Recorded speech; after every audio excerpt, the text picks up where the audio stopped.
With the number of students that attend Simpson College continuing to grow. This is Lainie Burkhart with SCTV covering the sensory room. For SCTV, I'm Katelyn Puderbaugh. The past few years, Simpson has had record-breaking enrollment numbers. So go grab a snack while I give you a recap on all of this week in Storm Sports. Welcome back to SCTV. I'm Kennedy Moore. And I'm Rob Howes. Thanksgiving is just around the corner, so we'll be taking 2 weeks off after this episode. But don't you worry, we'll have one last episode to wrap up the semester. The past few years, Simpson has had record-breaking enrollment numbers. With that, some housing issues have come up. Carson Penyich talked to the new director of housing about it. With the number of students that attend Simpson College continuing to grow year after year, there is a constant need for housing, with the college turning to some overflow options. With there being limited space for students, the college has turned to the fraternities as its main option to house those overflowing students. We have admitted a lot of students, which is great. We keep having very large incoming classes. The other thing was, so last year our incoming class was like historically large, and so then we had to fit them into housing, and our second year housing could not fit all of them, so we had to kind of scramble to find places to put them all, and then with another large incoming class, not as large as last year's but still large, it was really, we just needed to find space.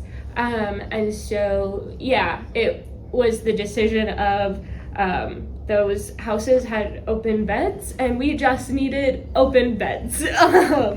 Yeah. While these fraternities might not be excited to house people who aren't a part of their chapter, there is some good opportunity to come from these situations. It can be a good conversation piece, because I think at first step, sororities and fraternities, specifically the fraternities, may get a little like, oh, this is our area.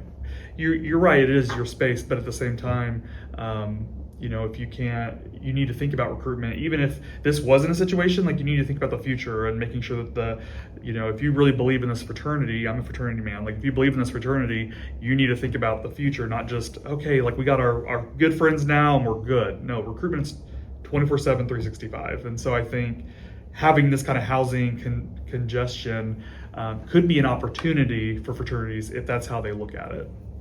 An increase in student population is always a good thing for colleges, but if the student population continues to increase, future changes will need to be made to accommodate these students.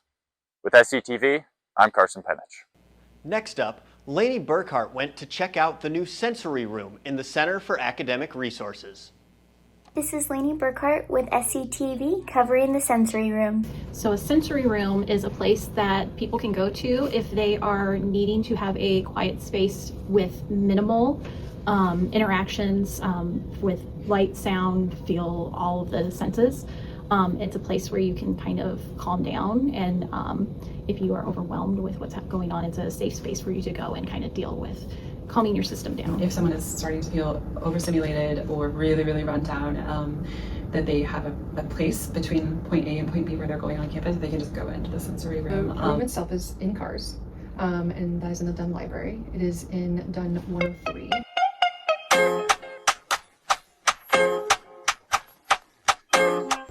I think it's a good idea to have a room because different students learn different ways, and as far as like an education major, it's really great to have students have a different way that they could learn or just be in touch with like their feelings or emotions. In the room itself, it has a hanging egg chair for people to use for swinging on. There's a variety of weighted objects, so there's a weighted lap blanket, there is weighted shoulder pads, and then there is also a weighted stuffed animal for people to cuddle with. We also have a sensory light that you can turn the main lights of the room off, and it just kind of has this calming light effect. Kind of looks like you're underwater. We also have a Buddha board, which you can use water to kind of draw and create things, and it will evaporate over time. I would welcome student input on what they think would be good additions to the room. And then we would be able to kind of see what we could do to try to accommodate that. Honestly, we just kind of brainstormed, this is what we think would be a good fit, but we are always interested in what do the students want and how can we support them best. Something they should know about is that the room is always recorded. We did choose to have the sensory room in a room with cameras for safety purposes for students because it's going to be open in hours where the car staff isn't here. We wanted to make sure that students were safe And if something were to happen, that we would be able to protect the student through viewing footage. On this week's fun feature, Katelyn Puderbaugh goes around campus asking Simpson students what their favorite Thanksgiving food is. Thanksgiving related questions. What they do, what they don't do, it's a favorite holiday, etc., etc. Right, so question for you. If you were to add anything to the Thanksgiving table, just anything, what would it be? Green bean casserole. Ooh, why? Because I like it. Pecan pie. Pecan pie, why? Yeah. You know, it's like nutty, it's like sweet and salty.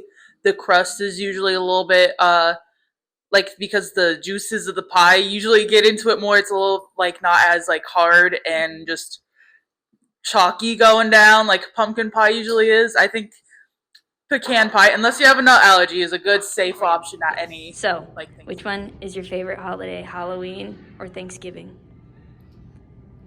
Halloween, if I have to choose from those two. Okay, why? Because I think that free candy is really awesome, and I like dressing up. And Thanksgiving was founded on racism. Yeah, probably. Halloween, because there's a lot of really good movies, and the vibes are just there. What is your favorite Thanksgiving tradition? Ooh. My favorite Thanksgiving tradition is just having dinner at my grandparents' house. We have it there every year. The whole family's there. I get to see my cousins, and it's so much fun. Nice. Awesome. It's perfect.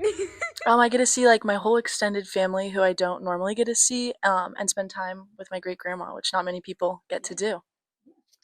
For SCTV, I'm Katelyn Puderbaugh. I know most of you are probably hungry after that fun feature, so go grab a snack while I give you a recap on all of this week in Storm Sports.